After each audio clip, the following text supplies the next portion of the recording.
Sudarlun, Hari Pekan di Tangse, Kabupaten Pidi yang digelar setiap Selasa kian mentradisi.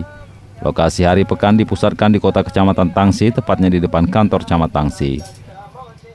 Suasana Hari Pekan di dataran tinggi Tangse cukup meriah. Warga terutama kaum wanita dan remaja antusias untuk membeli berbagai macam barang yang dijual khusus di Hari Pekan.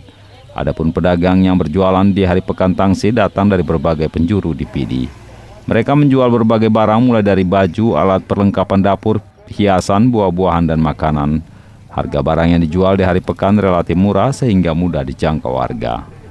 Hari Pekan di Tangse mulai ramai dikunjungi warga mulai pukul 10.30 waktu Indonesia Barat dan tutup pukul 18.00 waktu Indonesia Barat.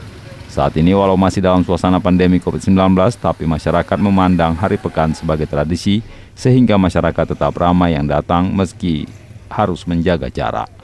Semoga Hari Pekan di Tangse tetap bertahan di tengah teknologi internet, kecenderungan warga membeli barang via online. Dari PD, Muhammad Nazar, Serambion TV.